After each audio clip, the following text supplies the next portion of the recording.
మేము 10 లక్షల రూపాయలు చేయూత అనే పథకం ద్వారా చేయూత అనే పథకంలో రెండో భాగం మొదటి భాగం 4000 మందికి ఇస్తా అని చెప్పారు. ఇందులో మీరు ఇచ్చింది ఇలా 10 లక్షల రూపాయలు రాజీవ్ ఆరోగ్యశ్రీ ద్వారా ఇచ్చారు అధ్యక్ష. రాజీవ్ ఆరోగ్యశ్రీ ద్వారా మొన్ననే చెప్పారు.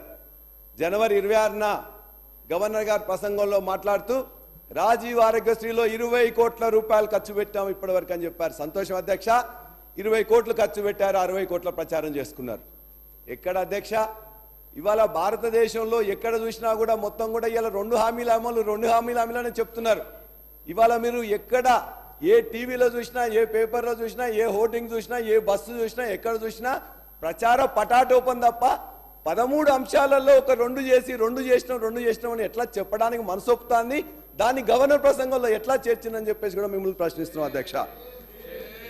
ఇవాళ మేము అడిగేది అధ్యక్ష, ఇవాళ మహిళలకు బస్సులు ఇచ్చారు, బ్రహ్మాండంగా ఉన్నది. కానీ అక్కడ మొత్తం కూడా ఇబ్బందులు పడుతున్నారు. బస్సుల సంఖ్య పెంచలేదు, బస్సుల ట్రిప్పులు పెంచలేదు. ఇవాళ వాటి ఇంకా చాలా చోట్ల కూడా ఇలా తగ్గిన సమస్య ఉన్నది. చాలా ఇబ్బందులు పడుతున్నారు. కావాలంటే వాళ్ళన్నిటి కూడా ఇంకా పెంచాల్సిన అవసరం ఉన్నది. దాన్ని పెంచడానికి ఏం చర్యలు తీసుకుంటున్నామో అది చూపించండి, చెప్పండి. అంతేకాదు ఆ మహాలక్ష్మి పథకంలో మిగతా వాటి కోసం కూడా ప్రజలు ఎదురు చూస్తున్నారు. మేము 100 రోజులు చెప్పారు కదా, మీరు ఎందుకు ఆగరని చెప్పేసి అంటున్నారు. మేము ఆగడానికి సిద్ధం. కానీ మీరేం చెప్పారు? 4వ తారీఖే ఇస్తామని చెప్పేసి ముఖ్యమంత్రి గారు చెప్పారు. అదే కాదు 9వ తారీఖు ఇస్తామని కూడా ముఖ్యమంత్రి చెప్పారు. మీరు చెప్పిన దాన్నే మేము అడుగుతున్నాం తప్ప మీరు 100 రోజులు అన్నారా మేము మీరు చెప్పేసి అడగట్లేదు. మీరు ఒక్కసారి మీరు వీడియోలు మాట్లాడిన వీడియోలన్నీ కూడా తీసుకొని చూడండి. మేము ఇవాళ కాదు, మీరే డెడ్ లైన్ పెట్టారు. 3వ తారీఖు కాగానే 4వ తారీఖు ఇస్తాం, 9వ తారీఖు ఇస్తాం. ఈ ప్రభుత్వం గత ప్రభుత్వం చేయలేదు అని చెప్పేసి మీరు చెప్పారు. కాబట్టి ఇవాళ చేయని వాటిని చేసినట్లు ప్రచారం చేసుకుంటే కరెక్ట్ కాదు అధ్యక్ష. ఇవాళ దీని ద్వారా 6.5 లక్షల మంది ఇవాళ డ్రైవర్లు, ఆటో డ్రైవర్లు మొత్తం కూడా రోడ్డు మీదకి వచ్చారు అధ్యక్ష. ఇవాళ వాళ్ళందరికీ కూడా 6.5 లక్షల మందిలో అనేక మంది, కొంతమందికి మాత్రమే సొంత వాహనాలు, సొంత ఆటోలు ఉన్నాయి. కొంతమంది రుణం తీసుకున్నారు. కొంతమంది ఇవాళ డైరెక్ట్గా వాళ్ళందరూ కూడా రోజుకి 300 రూపాయలు ఖర్చు పెట్టి వాళ్ళందరూ కూడా కిరాయి తీసుకుంటారు అధ్యక్ష. ఇవాళ నిన్నటి వరకు 21 మంది ఆటో డ్రైవర్లు ఆత్మహత్య చేసుకున్నారు. ఏ మహిళలకైతే ఉచితంగా మీరు ప్రయాణం చేయాలని చెప్పేసి ఒక గొప్ప వరం ఇచ్చారని చెప్పి మీరు భావిస్తున్నారో, ఈ యొక్క 21 మంది డ్రైవర్ల యొక్క భార్యలకు కూడా మీరు ఖచ్చితంగా ఎక్స్గ్రేషియా 20 లక్షల రూపాయలు ఎక్స్గ్రేషియా చేయాలని చెప్పేసి వారి తరఫున కోరుతున్నా అధ్యక్ష. అంతేకాదు మీరు కూడా ఇందులో ప్రకటించారు 6.5 లక్షల మంది ఇవాళ వాళ్ళందరికీ కూడా 70 నుండి 80% ఆదాయం తగ్గిపోయింది. 20-30% మాత్రమే ఆదాయం వస్తున్నది. ఇవాళ వాళ్ళ పొయ్యిలో పిల్లి లేవలేని పరిస్థితి ఉన్నది. వాళ్ళు ఎందుకంటే రోజు 300 రూపాయలు కిరాయి ఇవ్వాలి, 200 రూపాయలు డీజిల్ పోసుకోవాలి. వాళ్ళకి కనీసం 500-700 రూపాయలు అయితే 1000 రూపాయలు కూడా రావాలి. కానీ 500-600 రూపాయలు వస్తుంటే ఇవాళ ఈఎంఐలు కట్టలేక, ఇంట్లో భోజనం పెట్టలేక ఇవాళ 21 మంది చచ్చిపోయినరు.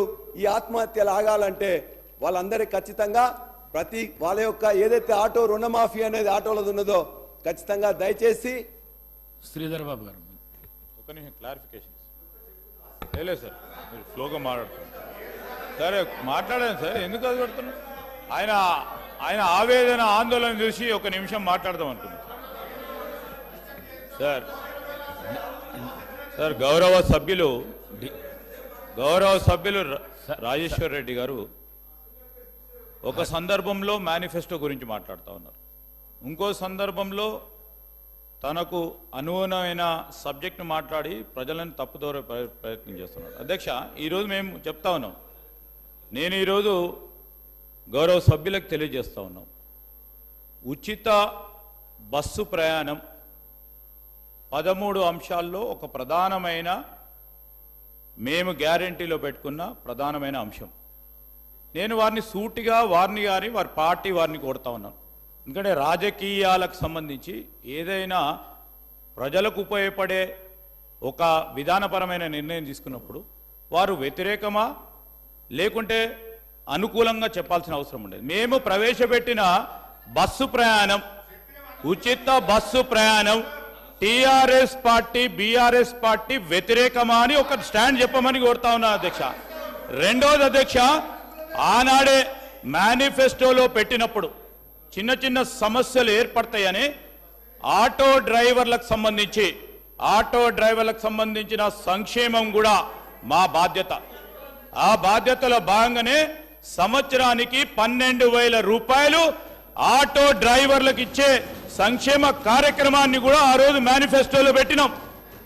వారికి సార్ 100 రోజుల్లో ఇవన్నిటిని కూడా మొదలు పెడతాము అని చెప్పిన ఓపిక లేకుండా ఈరోజు ప్రజలను ప్రక్కదారి పట్టించేందుకు ఈరోజు ప్రతి సందర్భంలో కూడా 100 రోజులు కాకపోయినా ఇంతకుముందు మా సోదరులు శ్రీనివాసరెడ్డి గారు చెప్పినట్టు 48 గంటల్లో పడినే మా బాధ్యత భాగంలో ఈరోజు 13 అంశాలకు సంబంధించి 2 ప్రధానమైన వాగ్దానాలు అమలు చేస్తామంటే వీరు ఖచ్చితంగా అమలు చేశారు. ఇంకా చేయాల్సింది ఇంకా కూడా 60 రోజులు కాలే అని మంచి సలహా సూచనలు ఇస్తామని మేము ఆశిస్తా ఉన్నాం అధ్యక్ష. ఈ రోజు కూడా చెప్తా ఉన్నాం అధ్యక్ష, ఈ రోజు కూడా గవర్నర్ గారి ప్రసంగంలో మేము ఎక్కడా మర్చిపోలే, ఇంకా 100 రోజులు రాలే, మరో 2 గ్యారంటీలకు సంబంధించిన అంశాన్ని గౌరవ గవర్నర్ గారు వారి ప్రసంగంలో పెట్టడం జరిగింది. ఈ రోజు మేము చెప్తా ఉన్నాం అధ్యక్ష, ఈ సభాముఖంగా కూడా చెప్తా ఉన్నాం, ఆటో డ్రైవర్లకు సంబంధించిన సంక్షేమం మా ప్రాధాన్యత, మా బాధ్యతగా ఖచ్చితంగా చెప్తా ఉన్నాం. వారికి కూడా అభయం ఇస్తా ఉన్నాం. ఆటో డ్రైవర్లకు సంబంధించిన సంక్షేమం ప్రధానమైన బాధ్యతగా ప్రాధాన్యత ఇచ్చి రాబోయే బడ్జెట్లకు సంబంధించి వారికి ఇస్తామన్న 12,000 రూపాయలు ప్రతి సంవత్సరం ఖచ్చితంగా ఇవ్వటం జరుగుతుందని మీ ద్వారా వారికి తెలియజేస్తా ఉన్నా. పల్లా రాజేశ్వర రెడ్డి గారు.